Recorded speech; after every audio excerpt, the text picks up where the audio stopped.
This is take 2.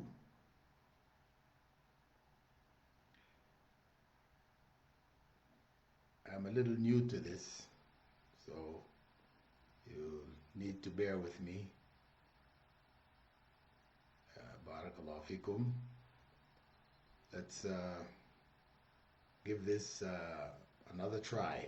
This is take 2 of our session 13, famous 13 of In the Names of Allah. And let me let you reconnect or come on board once again. Please excuse me. And give you a few minutes to catch up. My apologies. As I said, I'm a bit new at this.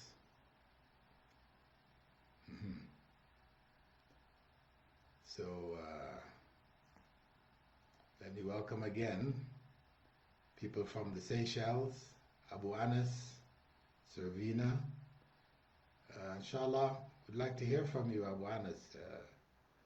I was planning to come to the Seychelles this year, but coronavirus had other plans in mind. By the will of Allah. Anam Iftikhar, welcome. Shukri Kumar, wa alaikum salam. Saghir Sulaiman, wa alaikum salam.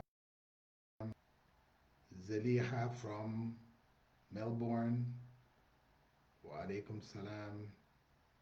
Fatima Dawood, Luay Izzat, ahlan wa sahlan. Nazrul Che Vilnius, I don't know where you're from. Kavier Ahmed, and Ayub, Ayuba, Abu Bakr from Nigeria, I think. MashaAllah. Anyway, I think we have enough people to get the ball rolling now.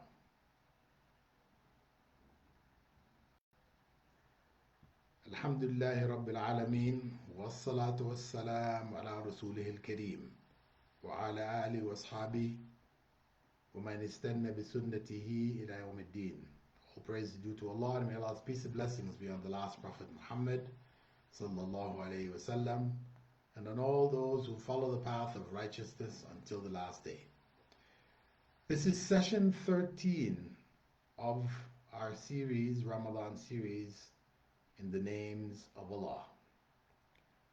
And in this session, we'll be looking at 2 names, numbers 15 and 16, Al-Khaliq and Al-Khallaq, which we can loosely translate as the true creator. In the Quran, the divine name Al-Khaliq is mentioned 11 times. Among them, in Surah Al-Hashr, Huwa Allahu al-Khaliqu al-Bari'u al-Musawwir. He is Allah, the creator, the originator, and the fashioner. And we'll be looking at the names Al-Bari and Al-Musawwir in coming sessions. Also, Al-Khallaq, in reference to Allah, is mentioned only twice in the Quran. Inna Rabbaka huwa al-Khallaqul Alim. Indeed, your Lord is the all-knowing creator. There, the name Al-Khallaq is combined with Allah's all-encompassing knowledge, that there is wisdom and reason behind everything that He creates. Now, the basic meaning, taken from the root khalq,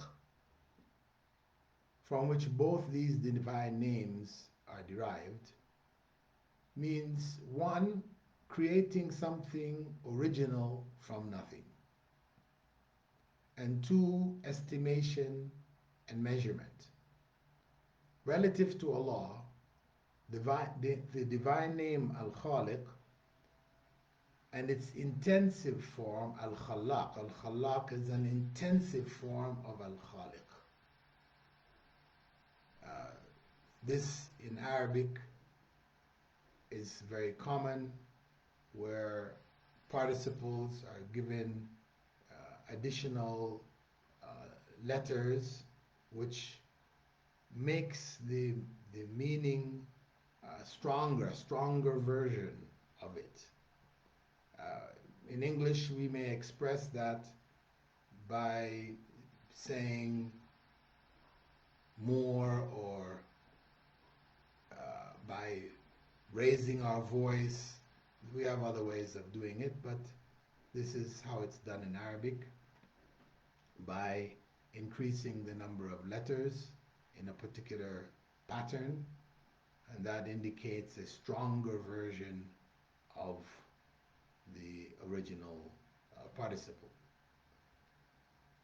And the second meaning relative to Allah refers to making measurement of the universe and its contents, as being the creator who creates from nothing. Only He creates from nothing. He creates it in a particular measure. Every aspect of creation has particular design behind it. Whether we can see it or we can't, it is there. So He has this quality of being the one and only true creator who creates from nothing. We use the term creator for people. We call somebody an artist or a builder, or people who make things. We call them creators. You know, you created this from scrap metal or from this or that. We say this.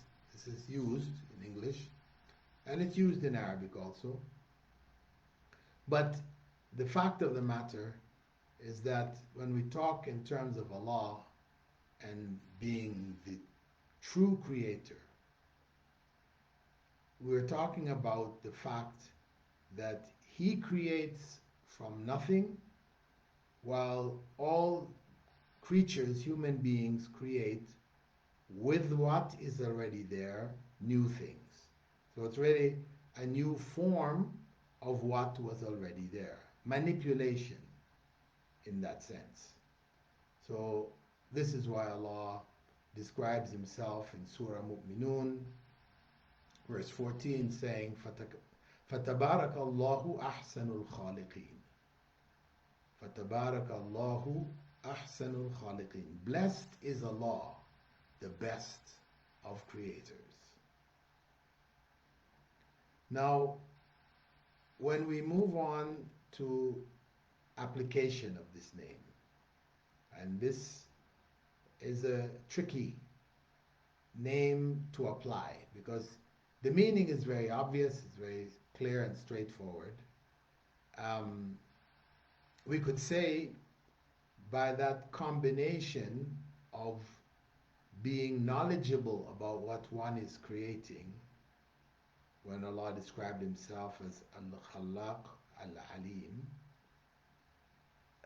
we could say that we can apply that name in our manipulations, which we're calling creations, in a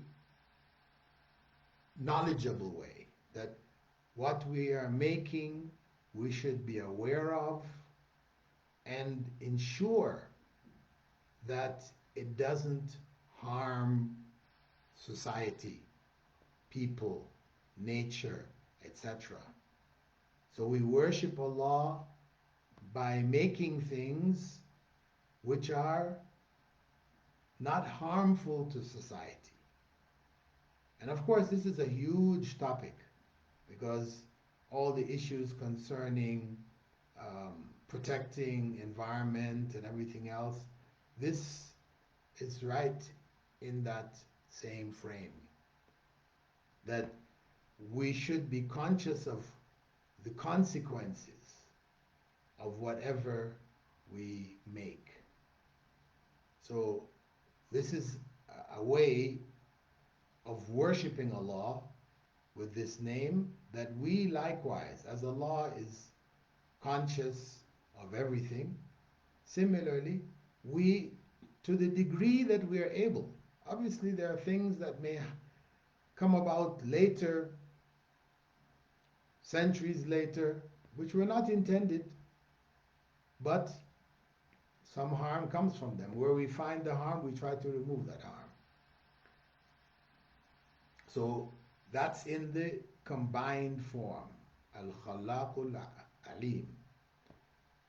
But now if we just take our basic form, Al-Khaliq, Al-Khalaq, we apply these two names by another act, an act which is mental, intellectual, spiritual, that we sincerely believe and accept that this world has one true creator. That this is the concept which we apply from that name. This is the application that we can derive from that name. Because we cannot create from nothing. So, that whole characteristic, measuring things, doing it in a measured way, yes, we can. And that's included in doing things wisely, creating things, making things wisely. But if we take the name in its pure form, the one true creator, we apply it mentally, spiritually, emotionally, by believing and accepting that this world has only one true creator. And this is why Allah in Surah Fatir, verse 3 says, هَلْ مِنْ خَالِقٍ غَيْرُ اللَّهِ? Is there any creator besides Allah? Of course, the answer is no. But Allah is stressing here that He is the only true creator. We apply it by accepting that the creator is not a figment of our imagination, as many atheists and evolutionary biologists, Richard Dawkins, would have us believe. Richard Dawkins wrote a book called The God Delusion. Why did he have to go there? The God Delusion. Because when we look at human society, we analyze things as being born by nature or learned from the society we grew up in, by nurture. How we are nurtured will determine how we look at things, how we perceive the world, all of this. Nature and nurture. So in general, things which are natural, inborn, you find them everywhere in the world. Everybody does it. Everybody sleeps, everybody eats, everybody builds homes for themselves, whether it's in a tree or it's in a cave or we build homes. It's part of our nature. The baby, when it's born, it starts sucking the mother's breast without the mother teaching it how to. It's just natural. The baby starts to turn at a certain point, and teeth start to grow. All of these are natural occurrences. And nurtured occurrences, or nurtured characteristics, are those which we learn. You know, the kind of clothes we wear, the style, the way we eat. Eating is natural, but the way we eat, the kind of foods we eat, whether it's in a plate, it's in a bowl, using a spoon or whatever, all of these things will vary based on culture. So now the question arose amongst psychologists and anthropologists and others. Is belief in God cultural by nurture, or is it natural, inborn? Of course, the general opinion which was held in recent times from the 19th century onwards, etc., was that it's all nurture. You know, Freud gave an explanation of where did the belief in God come from? How? He made up a story about how the early family that first evolved from the apes, you know, had the father around with them all the time, protecting the family and everything else. He was there. And then, as a result of what he called the Oedipal complex, where the sons, they fall in love with the mother. This is a Greek story about Oedipus. You can Google it and find out. Anyway, he brings this into the picture and says that, you know, the sons, jealous of the father's relationship with the mother, kills the father to have the mother all to themselves. And of course, they had the mother all to themselves. The father was dead. But now, the father wasn't around to protect them from the wild animals and, you know, build and do the things that were needed for the family's survival and that. So they missed the father. They started to miss the father. And in their state of whatever, loss, etc., they created an imaginary father, as children do. You know, there's a phase that many kids go through, not all, but many kids go through a phase where they invent imaginary friends or partners or whatever. But they're imaginary, and they may even talk with them and all this. So he said, well, this is what these people did also, that early family. And so they made up this imaginary father, and of course he wasn't around, they put him in the ground. So now he's up in the heavens, he's up in the sky, the clouds, above the clouds, looking over them, so they could feel comfortable again. You know, this was the story, and people accepted it, and you know, it became a norm to explain where the belief in God came from. You know, and you know, it goes on and on. But the point is that obviously this was a delusion. So Robert Dawkins, you know, was one of the most famous atheists in the world, you know, after Hawkins. He wrote this book called The God Delusion. So when we apply this name, we apply this name, the Creator, Al-Khaliq, as in concept a necessary reality for our existence here in this world to make any real sense. So we say creation did not come into existence by mere accident. Instead, it was deliberately and purposely created by the one and only true Creator. It's not a delusion. It's not made up, illogical. No, it's perfectly logical. It makes sense. Those who say there's no God, that God is a delusion, they're saying everything happened by accident. Now you look at their accidental arguments. You know, there are many famous ones that they have.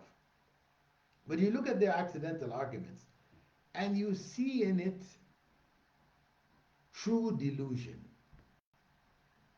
Delusion as a result of not wanting to accept what is right up in their faces.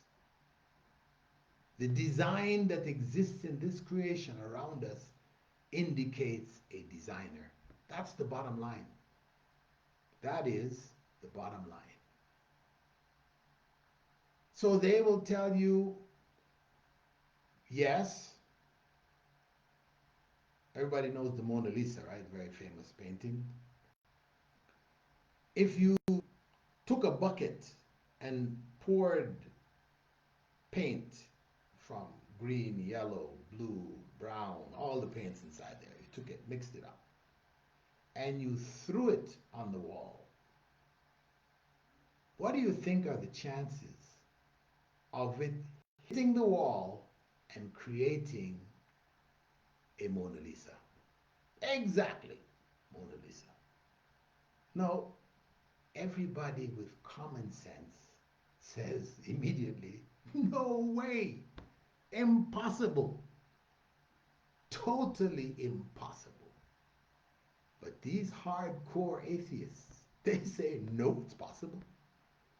If you calculate it mathematically, you know, you have an infinite number of buckets and an infinite amount of paint and an infinite amount of clear wall space, and you keep throwing and throwing and throwing, the chance, mathematically, they will show you that, you know, it would maybe 0.000000. They put a million zeros, and then at the end of it, they put a 1. So see there? See that 1? They're happy. Mathematicians will do this, but mathematics is not 100%. I know people like to think mathematics, you know, this is it. Guess what? If the distance between you and the door is 100 feet, 100 feet, the door is closed, and you need to go to the door and open it. According to mathematics, you will never get to that door. What? How is that? Well, think about it.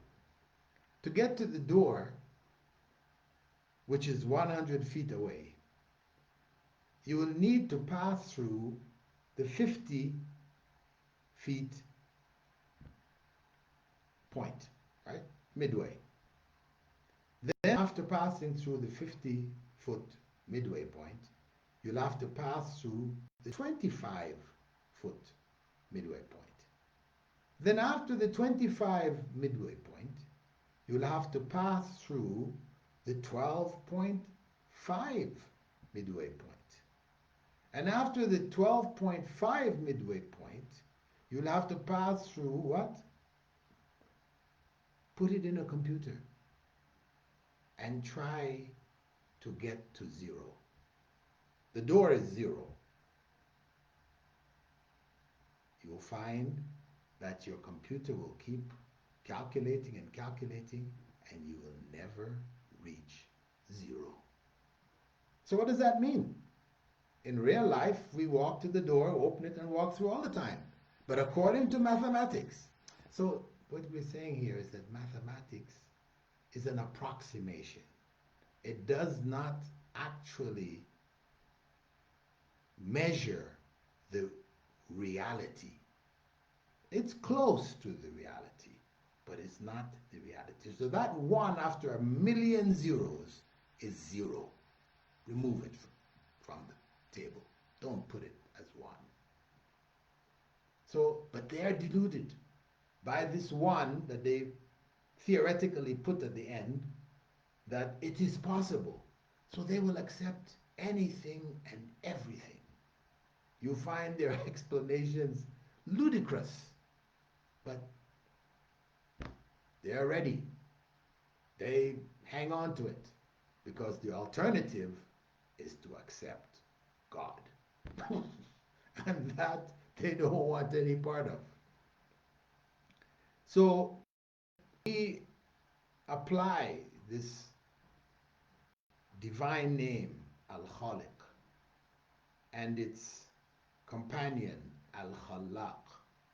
We apply it in our lives by accepting the reality of the Creator. Believing that that reality is not only accepted by faith, but by logic itself, as Allah expressed it in the Quran in Surah At-Tur, verses 35 and 36. أَمْ خُلِقُوا مِنْ غَيْرِ شَيْءٍ أَمْ هُمُ الْخَالِقُونَ. Were they created from nothing, or did they create themselves? أَمْ خَلَقُوا السَّمَاوَاتِ وَالْأَرْضِ بَلْ لَا يُوقِنُونَ. Or did they create the heavens and the earth? Indeed, they are uncertain. In this verse, or these two verses, 35 and 36, Allah gives us four options. We're talking about creation. See, actually, this is a rare verse. There's a couple others in the Quran, a few others, where Allah addresses the atheists. Because they have always been a minority in society, a very small minority. With with the advent of media, and they have spread their numbers with the Communist Party and its establishment, and they have forced it down people's throats. But in Russia, where they were hardcore atheists, communist atheists, hardcore, after 50 years, more than 50 years, of ruling Russia or the USSR, trying to wipe out religion in its totality, when they finally gave up, realizing communism had failed, they could not compete with the West, with capitalism. Their goods were inferior. Their societies were behind and backwards.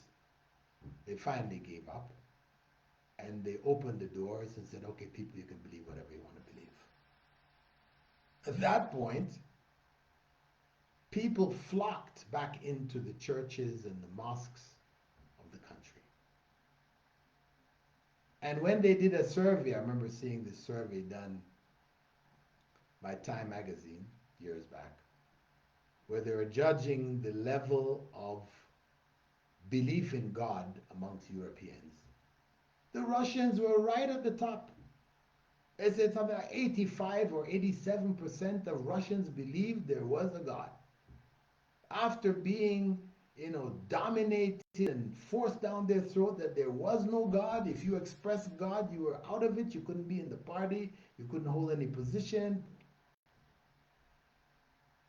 What does that tell us?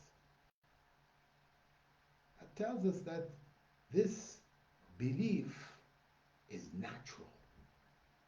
And that's why it will come out. And it's natural And it matches nature, it matches the reality. So Allah in this verse, He says, He asks, were they created from nothing, or did they create themselves? Or did they create the heavens and the earth along with themselves? He's asking one of four options. You have to choose one. Either humans were created from nothing or by nothing. That's the first choice. And in such a choice, this violates basic reason. Because something cannot come from nothing. And nothing cannot create something. That's basic logic, basic reality. The second option, humans created themselves. This is also illogical and contradictory because to create oneself, one must first exist to do the creation. But to be created, one must first not exist. So you can't have both. It doesn't work. But you require both for humans to create themselves. So that's out. Not possible. Move on further. Humans were created by something already created. Humans were created by something already created. The Big Bang. Big Bang, which basically created everything as far as we're told. But, there was something there already. It wasn't from nothing. So from that thing already existing, all human beings, world, etc., was created. And actually, when you go back to that thing which was existing already, they say, well, where did it come from? Well, its origins were in infinity. Okay, the origins are in infinity. Well, what does that tell us? If the origins are in infinity, it would take an infinite amount of time to get to that point where it could bang, explode, and produce everything.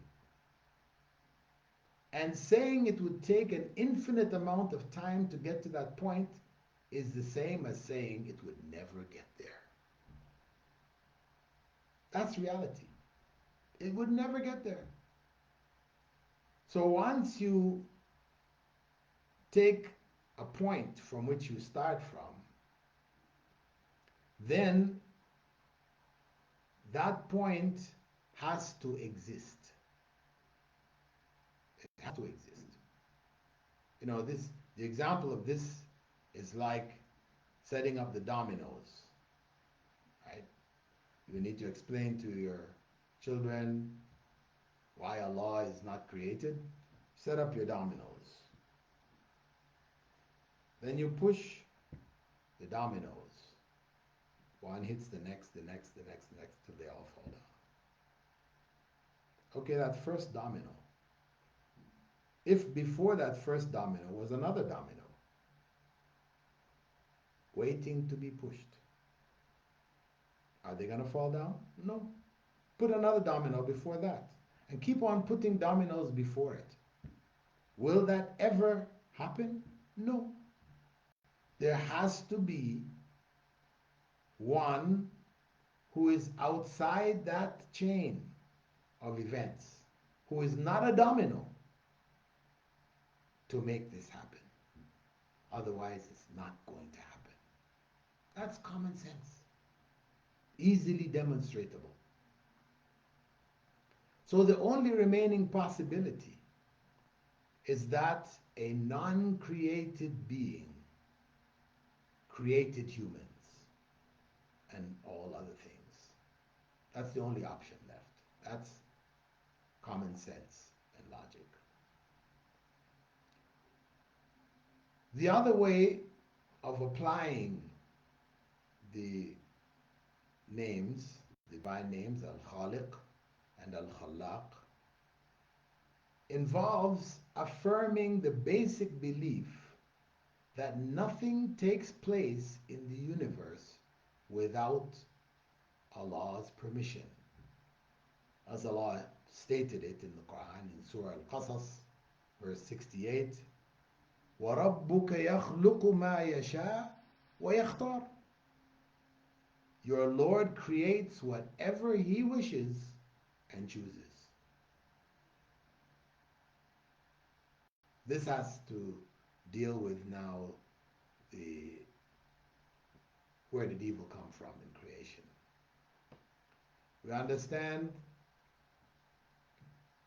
no good can be obtained, nor harm avoided, unless Allah decrees it. This is what's coming out of this. Allah being the creator. Well, what does He create? He creates whatever He wishes. The whole of creation is His. So, if that's the case, then no good can be gained or harm avoided unless Allah decrees it. It's Allah's decree.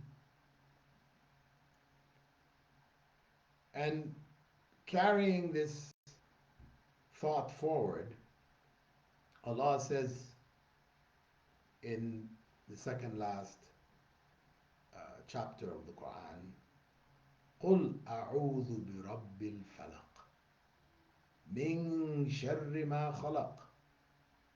Say, I seek refuge in the Lord of the Dawn from the evil of what He created. From the evil of what He created. He didn't say from the evil He created. He didn't think about that one. Why didn't Allah say from the evil He created? Because that He didn't attribute evil directly to Himself. Because He is fundamentally good. Inna Allah tayyibun yuhibbu tayyiba. Allah is good and He loves good. He Himself is good.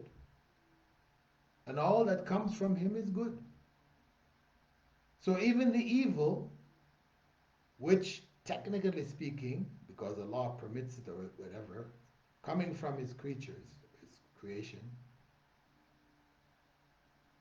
it is for a good purpose that may be visible or invisible. And whenever we talk about Allah, the concepts of destiny always come up. But in reality, I think we can easily grasp this, that Allah creates, for example, sunshine. It's essential for plants to grow and to synthesize chlorophyll so it has food. Sunshine. But that same sunshine causes rivers and lakes to dry up, leading to drought and famine and death.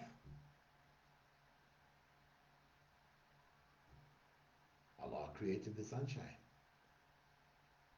But He didn't create it to kill people, but it's one of the consequences of what He has created. So, likewise, rain, essential for plant growth, but it also causes floods, drowning, tsunamis, death. Now, everything which Allah has created has a good side to it, for which He has created it. Pure evil, on the other hand, is a result of human activity.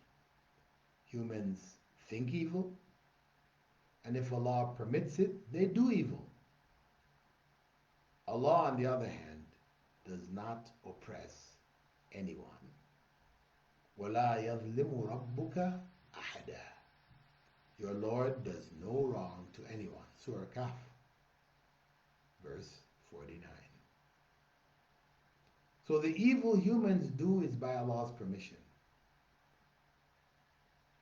And to that degree, it is from Allah.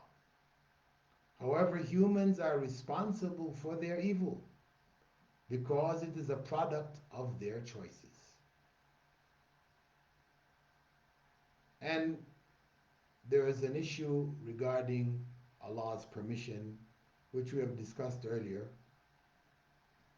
You know, Allah's, what He wishes for us to do and what He permits us to do. That He, by giving us a choice, He has permitted us to go against His wish, but not go against His will, His ability to allow us to do or not to do. But in the end, if we look at for those people who deny God's existence, Allah's existence, the Khaliq, who believe everything is by accident, and you ask those people, why is it that people who grew up in the same circumstances as you, they studied in similar schools or same school, they had the same backgrounds, etc., but you are successful and they are failures? They will say, it's my good fortune, and it's so-and-so's bad fortune. Good luck, bad luck. And when you analyze human life in general, you're going to have to be saying good luck, bad luck for everything. Right down to who you were born in, who your parents were. So everything for the atheist ultimately goes back to the goddess of chance, Tyche in Greek religion, Fortuna in Roman. That's why we say good fortune, bad fortune. People used to go and worship at her altar. Today, the religious rites involve knocking on wood. We hear that all the time, especially in the Western society. Knock on wood. You say that after you've said you're going to do something, or you're waiting for something, or you're hoping for something, you add knock on wood. Where did that come from? Well, the old Scandinavian gods that lived in the trees, the tree god. Scandinavians, when they wanted good to happen, they'd go to the tree god, talk to him first, knock on his trunk, talk, talk, talk. I want this, I'd like that, help me. So now we just knock on wood. Cross fingers, wearing amulets, four-leaf clovers, rabbit's feet, horseshoes, no end of these things for good luck, right? And then of course you got all the bad luck things. You know, black cats walking in front of you, breaking mirrors, spilling salt. The number 13, interesting. Today is the 13th session. Yeah, bad luck, 13, according to those who believe in it. And of course they get into it quite deeply. You know, you go on an airplane, you will not find a seat 13. You never check that out. Next time you go on a plane, check it. You go on the airplane, planes built in America and Europe, because that's where they're built. We're not building planes in the third world. So when they come to 12, from 12 they jump to 14. There is no row 13. Go to the buildings, apartment buildings. Go on your elevator, look for the 13th floor. Doesn't exist. Go down the street, look for house number 13. Doesn't exist. They go 12, 14. Or what you will see in house numbers, they'll go 12, 12 and a half, 14. No 13. This is supposed to be, the most developed, industrialized society and this and that. And you see, people tied up in superstition. Even President Donald Trump. He was known that whenever he was building, because he is a tycoon building hotels here, there, and everywhere.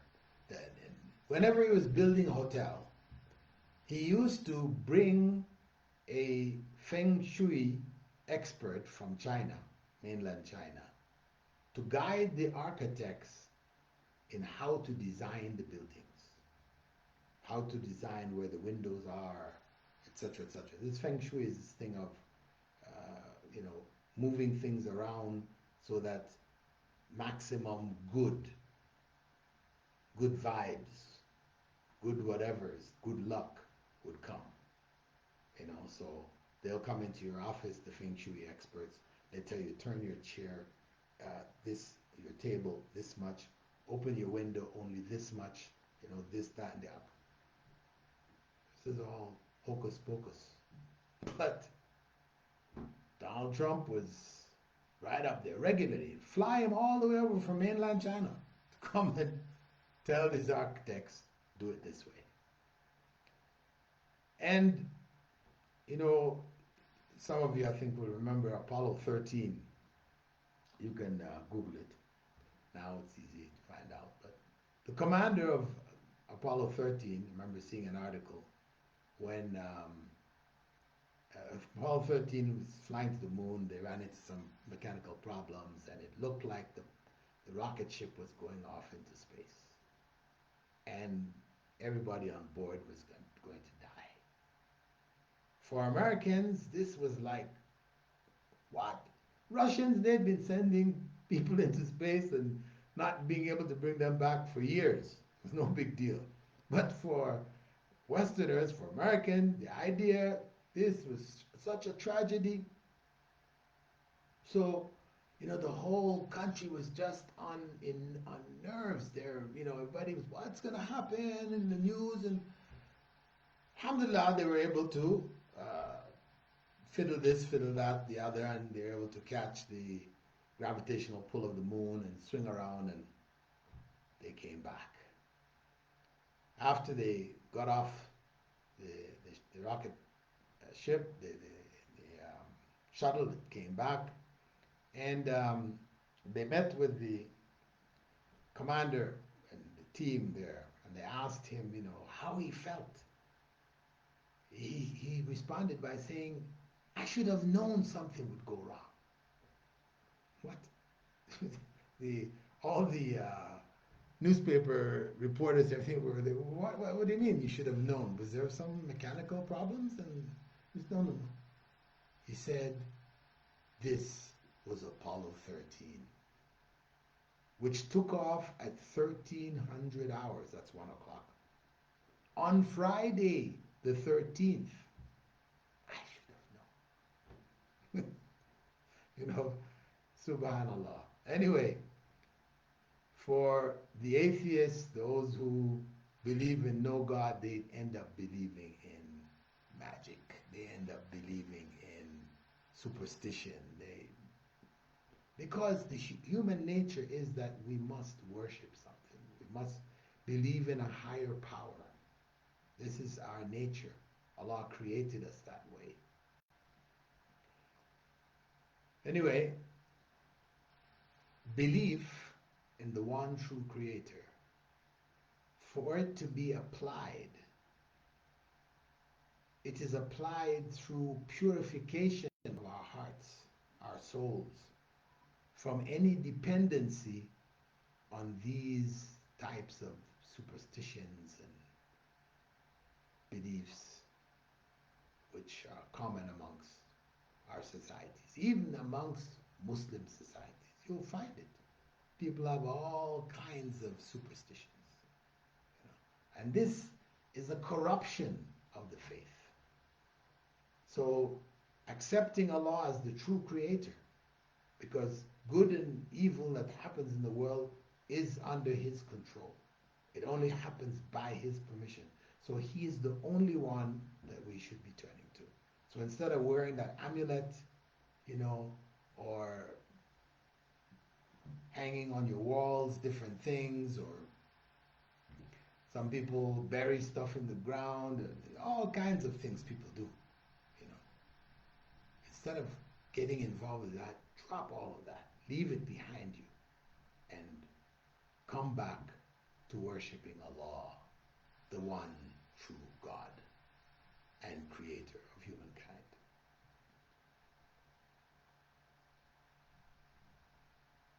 The second point from Ibn Battal's 4 points for application of the divine names is to confirm where it is unique and inapplicable.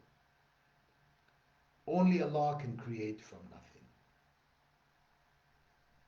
So this means that those people who are engaged in claiming to create from nothing or appearing to create from nothing are considered evil in society from the Islamic perspective. Islamic Sharia doesn't allow for magicians. Yes, we get entertained by them and so on, so on, so, but it puts something in people's hearts. Creating from nothing. Yeah, they swing their hand and there's a bird in his hand. There was no bird in his hand before. He's bringing into existence from nothingness. He had his sleeves pulled up even when he did it. How? This feeling should be to Allah. But when we look at the heavens, the earth, the waterfalls, the volcanoes, we say, Subhanallah. That's where it needs to be. Not to a magician, Subhanallah, how did he do that? We don't need to do that. Because reality is that human beings cannot create anything in the true sense. Even Allah in the Quran challenges them in Surah Hajj, verse 73. لن يخلقوا ذبابا ولو اجتمعوا له. They will never be able to create a fly. لن يخلقوا ذبابا. Even if they gathered all together to do it. We heard way back before many of you were born, when the first test tube baby was born.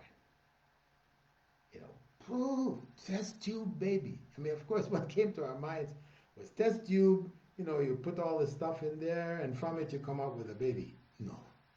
What they meant was, they took the sperm and ovum, put it in a petri dish, and put it back in a woman, and a baby came.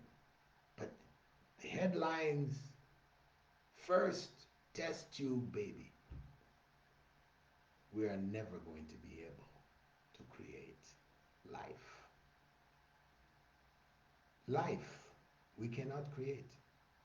We can mix all the chemicals we want in a test tube, heat it, do whatever we want to it. It will never become living. And we'll be looking into that in more depth when we look at the name Al-Muhyi, the one who gives life, one of Allah's names. The third principle from Imam Ibn Battal was that there should be hope where there is a promise. Briefly, we can just say that we were all created for paradise. The Prophet ﷺ told us that. Everybody was created for paradise. This is the good intention of Allah subhanahu wa ta'ala. But people were given a choice. You want to go or you don't want to go? Those who chose not to go, well, a place had to be created for them too. That was hell. And the Prophet ﷺ had said, you know, among the things when after the judgment takes place, people go to heaven, go to hell, that those in paradise will be shown the place in hell that had been prepared for them if they had decided not to go there. And of course, getting into paradise is still with Allah's grace. We know that. It's not just what we do, but what we do is connected with Allah's grace.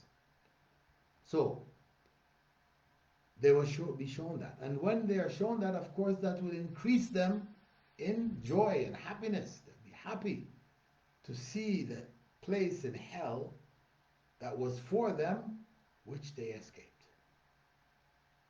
And on the other hand, the people of hell will be shown the place in paradise, which was made for them, and which they chose not to take, and they ended up in hell. And that will just increase them in sadness, in sorrow, in degradation, in further punishment to see that. But the point is, we know that these were created. This is a part of the creation that Allah has made. And paradise is there for us. So this is where the hope should be strong. We believe in paradise, that there is a life after this, and it can be either good or it can be bad, as this life was good or it was bad. So we have hope in Allah because the Prophet ﷺ told us that no one would enter paradise simply because his deeds. And the companions asked him, even you, O Messenger of Allah? He said, yes, even me.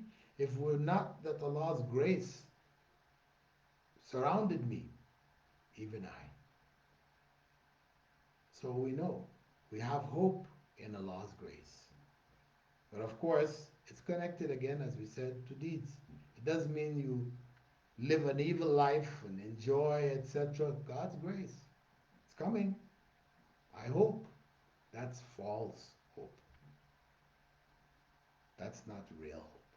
That's false hope. You have only fooled yourself. And in closing, I'd like to say that worshiping Allah through these divine names, we do so by sincere belief in the heart that Allah is the only one true creator, the only true creator of everything. He is real. This world is real, it's not a dream. And the world to come is also real. Inshallah, we'll stop here and close down our session. We started late. We had a false start. Please excuse me. Inshallah, hopefully this one will be, in terms of the program, followed up without any glitches and hitches in the future, inshallah. So, before going, this session was a long session. Before going, would like to just touch on a few questions. Russian Orthodox Christians, communism couldn't destroy faith. Yeah, that's what I said, Sophia. Not all Russians, many Russians are Muslims. It's a large number of Muslims in Russia.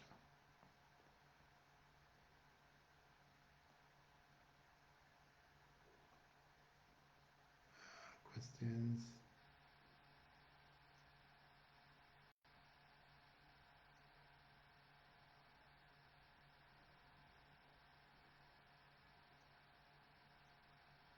Saida Choudhury, there are many lies in the science books used at schools to teach children. For example, the evolutionary theory as it's established as an established fact of science. Yes, this is amongst the challenges that we as Muslims are faced with to develop textbooks, for our schools in our countries, etc., which teach evolution but also teach creation.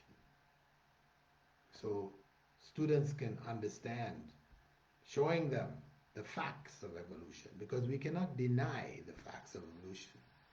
We can't say, okay, there weren't any dinosaurs because it's not mentioned in the Quran. Some Muslims go to that extreme. Because they weren't mentioned in the Quran. Were they before Adam or what? We don't need to go there. There were dinosaurs. We found the bones. These bones are real. But now, did these dinosaurs evolve into human beings eventually? Some of them went in the sea and became fish dinosaurs. And some of them, after being in the sea, crawled back on land. And some climbed up in trees and they end up being monkeys and came out of the tree and here we are. That's the story. It makes a good cartoon. Make a nice little cartoon about that. Yeah. But, give them the facts. They should know the facts, because without knowledge, because what many schools do is they just say, no evolution. Don't even mention it. It's haram. So the teachers are careful. They cut out these places from the books, or they use whiteout and remove it, and it should not even be mentioned in the classroom. Evolution. A'udhu billah. So what happens is that the kids grow up and study and graduate, they never heard of evolution, or what they heard is just like a bad thing. So they end up going to school, universities, and then they get in the classroom and the teacher starts talking about evolution and starts showing the evidence. And evidence on top of evidence on top of evidence on top of... They're just overwhelmed. What? We were told nonsense in the schools we went to. So you find many.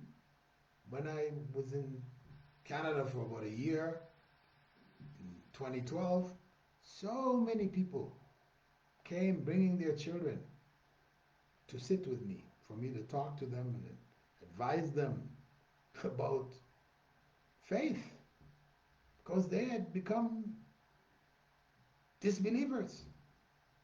They were so bombarded from kindergarten to grade 12.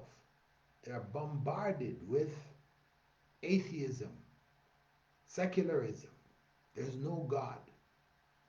Laws are by human democratic decisions. These are the valid laws.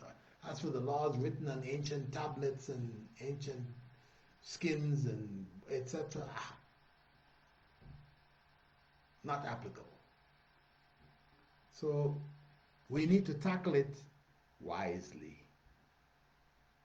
That's why in the Islamic Online University, now known as the International Open University, that's what that is. International Open University is IOU, still IOU. There we train teachers to provide Islamic views for everything they're studying. Not to cancel, wipe out, erase, delete, but to bring from a knowledge base correct information that the children, young people, may be able to make informed decisions, to understand their faith, that their faith is based on a solid footing, not just on conjecture.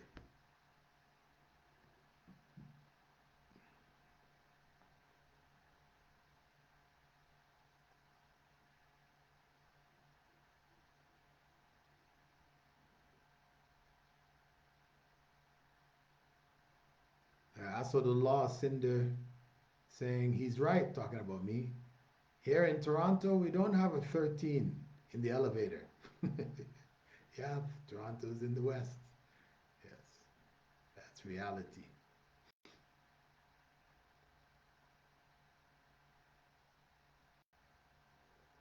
Um, Good question, Fida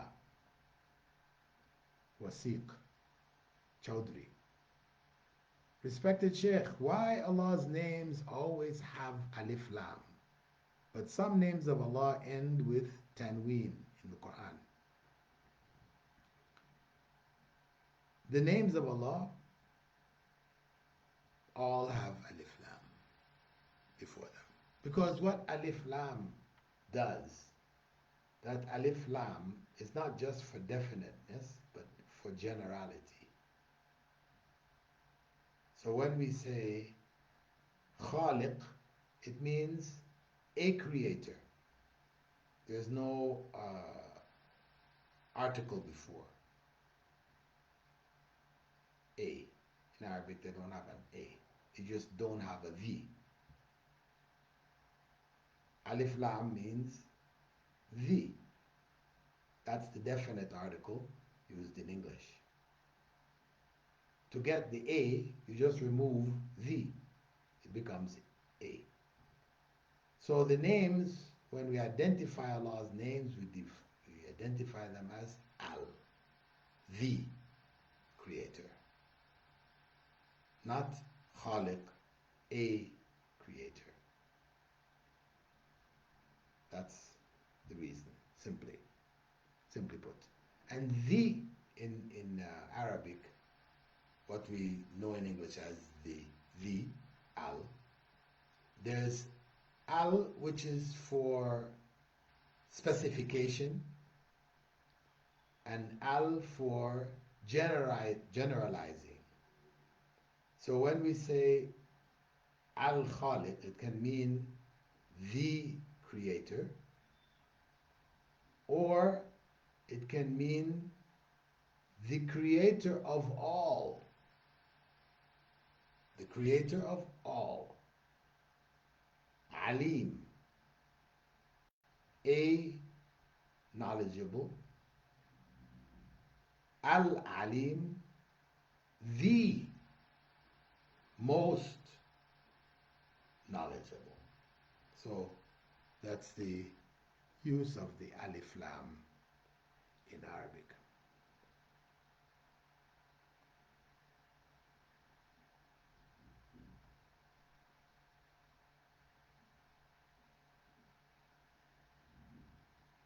Asadullah said, these magicians can pull birds from their sleeve, but I challenge them to bring the dead back to life.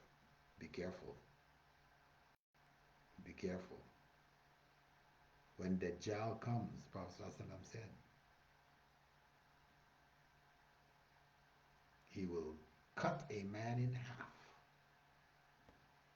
In the middle, cut him in half. Separate his halves. Walk between his halves before the people. And he will command the halves to come back together. They will come back together and there will be this man, big smile on his face. So watch out for the magicians. Because if that's what's going to, determine for you whether this man's for real or not, that he can't bring back the dead to life. If he does do it, then you're finished. You'll become one of his followers. So beware. Know your deen. Know what the Prophet ﷺ told us. What can happen will happen. And actually, back even in the time of the Sahaba, they had people there who were doing similar things. It's a well-known story found in the Sirah of the Sahaba, where one of the companions had to break this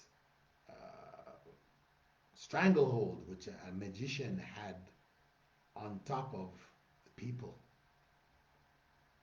by decapitating him and telling him, okay, bring yourself back to life. Right? This is a Wild West type situation. Of course, in Islamic society, people are not, supposed to be doing that. You have a magic show in your town, don't go down there chopping off the heads of any magicians, okay? So Sahaba did it under particular circumstances, etc., etc. But just to know that at that time there was this guy doing that. Yeah, during one of the Abbasid, not Abbasid, Umayyad caliphs' time, this guy was doing it to entertain people. He was chopping off people's heads and putting their heads together, and they were getting up. Okay, fine. What next? So beware.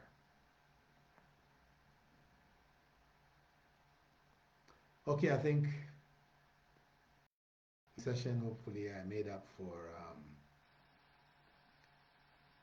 our late start, our false start, inshallah.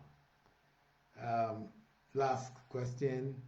So what about the conspiracy that the virus was created in the lab in China? Oh man, we don't need to go there, brother. There's so many conspiracy theories out there. When it's all over and we're finished and we're past, then the truth of what actually happened and why and how and when and where, and we can look back. There's so many things like that. At the time, classical example, the time of the Vietnam War, at the time there was, information in the news and that about, how American ship was attacked in the Gulf, whatever, Saigon or whatever, and and because of that, the Americans had to respond to them. They sent in planes and that. After the records were released, there are documents which told the real story, but secret, not brought to public light until after so many years, 20 years later or what. Then it came out that it was faked. There was no attack. They faked it in order to justify those actions. And there are no ends. What about our weapons of mass destruction? Haven't we learned enough from that? Weapons of mass destruction. The time, everybody, weapons of mass destruction. Saddam, that evil. Then, 5 years later or whatever, or maybe even shorter than that, 2 years later, they said, there were no weapons of mass destruction. The only weapons of mass destruction in Iraq were those dropped by the American, British, French, and German planes on the Iraqi people. A'udhu billah. So, you can read it, but know that it's just unverifiable. Unverifiable. I guess you haven't heard the latest news from America where American scientists, etc., they themselves, CIA and the others, have said no, the virus was not man-made. It wasn't. If it was, they could have used it, but it wasn't. Still, the story goes around that the Chinese were making it. But the authorities said no. Does that mean 10 years later we might find out? Yes. It's just possible. It's all possible.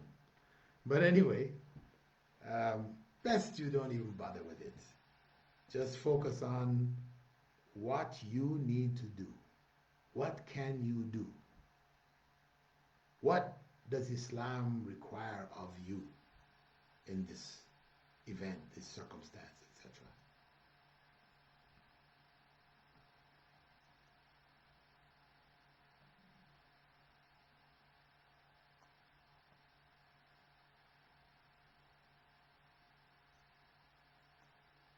Mm, take one more question.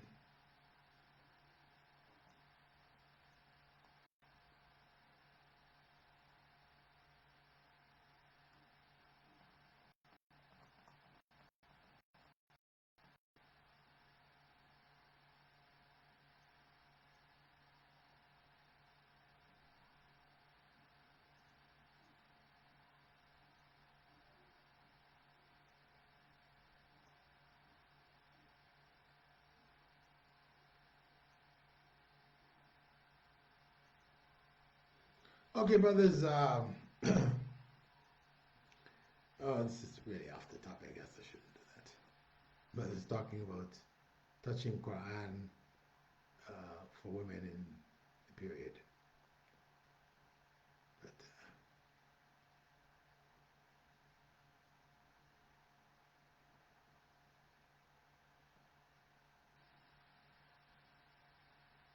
anyway, that seems to be the only. There was some other points, mostly statements as opposed to questions. Dr. Phillips, you said in your book that women in their period are allowed to touch the Quran. This is not true, brother. Well, let's say, put it this way. It is the opinion of some well-known scholars that it is permissible under certain circumstances, etc. We actually don't have a clear statement regarding it. I mean, there are a number of statements around it. We know that when the Prophet ﷺ asked Aisha to go into the masjid and pick up a prayer rug and bring it, she didn't want to pick it up. She didn't want to go in to get it, to touch it. So he said, Aisha, your menses are not in your hands. Your menses are not in your hands. So, you know, some scholars have taken from that understanding. And others say, oh, well, you know, it says, لا يمسه إلا المطهرون. Only those who, you know, are pure should touch it, clean. But scholars of tafsir said this is not in reference to human beings. This is in reference to the angels. Mutahharun, those who are always clean. And then we also have statements of the Prophet ﷺ in which he said, the believer does not become najis, lanjus. So again, so brother, there are different opinions. If you are convinced from what you have read and seen, etc., that women should not touch the Quran, that means picking up the book, the book itself, right? You pick up the book, you have a Quran. Meaning, if it's Quran on your phone, you know, you're touching the phone and the Quran is there, you can't even touch your phone with Quran. Okay, maybe you're not actually reading the Quran, but it's in the phone. Can you touch it? See, all kinds of problems coming with it. But if you are convinced, then brother, follow that. And that's what Allah is going to ask you about. And likewise, if I'm convinced that it is permissible for a woman to pick up the book, the Quran, and give it to another person or whatever, because touching the Quran can mean that, or you know, you're reading the Quran, meaning you actually go and turn the pages. And also the issue is it Quran only Arabic, and if English is there also, is that still considered Quran? Or is this only for the Mus'haf? Those who say it, usually they go down and say it's just for the Mus'haf, which is just pure Arabic. But then, Prophet Muhammad ﷺ, guess what? He wrote letters to the heads of Rome and Persia and that. And in these letters, he wrote verses of the Quran. explaining to these people, knowing full well these people would take this thing, tear it up, stamp on it, and do all kinds of things. But he wrote it and sent it to them. And you know, when they give you the definition of the Quran, the definition of the Quran can be just one verse. That's Quran. It could be a page. It could be a chapter. It could be the whole text. All of these entities are called Quran. So then what do you do with that? Prophet Muhammad, he didn't know better than to send verses of the Quran written on paper with other statements, you know, where he addresses the rulers and whatever and tells them in the end, believe and come to Islam and submit to Allah. But he's quoted all these verses in it. He didn't know better? You wouldn't do that based on your touching Quran and so on and so on. You wouldn't. But the Prophet ﷺ did. So my advice is for you to look into the arguments in more depth, hear from the other side what they're saying and the evidences that they have, hear from your side, but also when you're hearing, hear with an open heart, you know, not a closed heart who's already convinced that there's no way. Okay, I'll just see what these guys say, just for seeing, to say I have seen. No, if you want to see what the other side is and you want to really judge based on knowledge, then do it with an open heart. This is my advice. Okay, with that, inshallah, we'll close the session. And it's been a long session this time around. سبحانك اللهم وبحمدك نشهد أن لا إله إلا أنت نستغفرك ونتوب إليك. السلام عليكم ورحمة الله وبركاته.